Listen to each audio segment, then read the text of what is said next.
بسم اللہ الرحمن الرحیم۔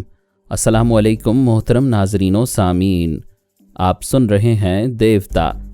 تو آئیے بڑھتے ہیں کہانی کی جانب۔ میں نے بیبیولا اینڈرسن سے کہا، مجھے ان تمام جگہوں پر لے چلو جہاں سے تم گزرتے رہے ہو۔ اس دوران میں لباس، جوتے اور شیونگ کا سامان وغیرہ خریدتا رہوں گا۔ ہم مزید 3 گھنٹوں تک گاڑی میں بیٹھے شہر میں گھومتے رہے اور میں شاپنگ کرتا رہا۔ انہوں نے اس شہر کے مشہور و معروف ہوٹل چہار سو میں قیام کیا تھا۔ اس ہوٹل میں داخل ہونے سے پہلے میں نے کہا، اور نصف گھنٹہ گاڑی میں سیر کرو، میں اس دوران خاموش رہوں گا۔ پھر میں بیبیولا اینڈرسن کے دماغ میں پہنچ گیا، اس کی یادداشت میں چھپی ہوئی باتیں پڑھنے لگا۔ پھر میں نے اس سے کہا، بیبیولا، یہ کیوں نہیں بتایا کہ تم شراب پیتے ہو؟ وہ بولا، سر ہمارے ملک اور سوسائٹی میں شراب عام ہے اور اسے لوگ پانی کی طرح پیتے ہیں، اس لیے میں نے شراب نوشی کے ذکر کو اہمیت نہیں دی۔ میں نہیں پیتا ہوں، اس لیے میرے سامنے ذکر کرنا چاہیے تھا۔ غلطی ہو گئی سر، تم نے اپنی یہاں کی تمام مصروفیات تو بتا دیں اور اس لڑکی لولیٹا کے بارے میں کچھ نہیں بتایا۔ وہ حیرانی اور پریشانی سے مجھے دیکھنے لگا۔ میں نے کہا، پھر کہہ دو کہ غلطی ہو گئی۔ آج رات وہ تمہارے کمرے میں آنے والی تھی، تم اس کے ساتھ روسی ووڈکا پینے والے تھے اور رات گزارنے والے تھے۔ ہاں وہ بات یہ ہے کہ سر، میں بکواس مت کرو، میں تمہارے کمرے میں قیام کرنے لگا ہوں۔ وہ رات کو آتی اور میں اسے فوراً نہ پہچانتا تو بات بگڑ جانی تھی۔ سر وہ بے ضرر لڑکی ہے، اس کا تعلق کسی تنظیم یا پارٹی سے نہیں۔ تم یہ یقین سے کیسے کہہ سکتے ہو؟ سر میں قیافہ شناس تو نہیں ہوں، پھر بھی چہروں سے کسی حد تک انسان کو پہچان لیتا ہوں۔ میں نے کہا، تمہارے کوٹ کی اندرونی جیب میں اس کی تصاویر ہیں، مجھے وہ دکھاؤ۔ اس نے اندرونی جیب سے دونوں تصاویر نکال کر میری طرف بڑھا دیں، پھر کہا، میں آپ کو تنہائی میں اس کے متعلق بتانے والا تھا، تم صفائی پیش نہ کرو۔ تمہارے چور خیالات مجھے بتا رہے ہیں کہ لولیٹا نے تمہیں سچی محبت کا یقین دلایا ہے۔ وہ تمہارے پیار کے خاطر اپنا یہ وطن چھوڑ کر تمہارے ساتھ پیرس جانے کو تیار ہے۔ یس سر، میں آپ سے یہی کہنے والا تھا کہ ابھی مجھے سرحد پار کرائی جائے گی۔ میری درخواست یہ ہے کہ لولیٹا کو اپنے ساتھ لے جانے کی اجازت دے دی جائے۔ شاباش، کل لولیٹا سے تمہاری دوستی ہوئے ابھی 24 گھنٹے ہی نہیں گزرے اور اتنی جلدی سچی محبت ہو گئی، حتیٰ کہ وہ اپنے باپ دادا کی سرزمین چھوڑ کر تمہارے ساتھ جانے کے لیے راضی ہو گئی۔ سر یہی بات ہے، میں کیسے یقین دلاؤں؟ یقین نہ دلاؤ، میں ابھی معلوم کر لیتا ہوں۔ میں نے لولیٹا کی تصاویر دیکھیں، پھر اس کی آنکھوں میں جھانکتا ہوا اس کے دماغ میں پہنچ گیا۔ وہ ایک سوئمنگ پول کے کنارے مساج بیڈ پر اونھی لیٹی ہوئی تھی۔ اس کے بدن پر اتنے مختصر سے کپڑے تھے کہ اس کا خاکہ میں بیان نہیں کر سکتا۔ ایک عورت اس پر جھکی ہوئی ہولے ہولے مساج کر رہی تھی۔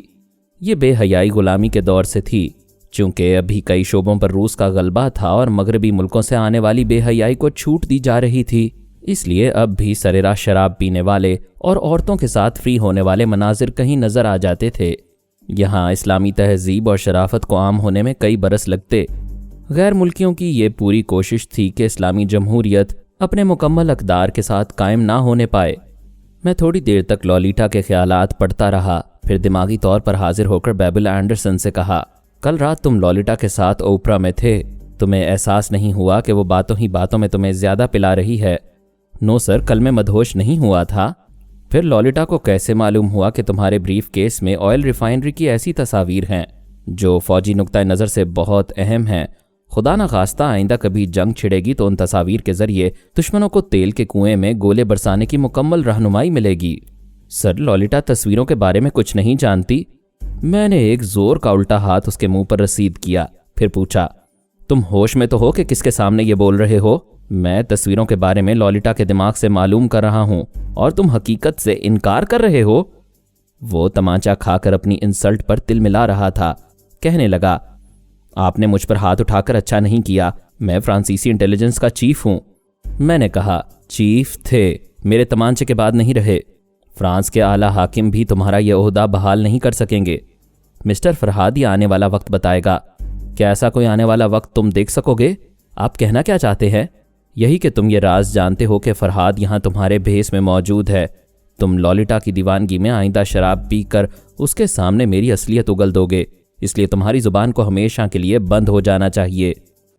وہ سہم کر بولا، کیا آپ ٹیلی پیتھی کے ذریعے مجھے ہلاک کرنا چاہتے ہیں؟ فی الحال تو میں تمہیں آزاد کر رہا ہوں۔ ڈرائیور، گاڑی روکو۔ گاڑی رک گئی۔ میں نے کہا، باہر جاؤ، لولیٹا تمہارا انتظار کر رہی ہے۔ وہ فوراً ہی باہر نہ جاتا، شاید مجھ سے بحث کرتا۔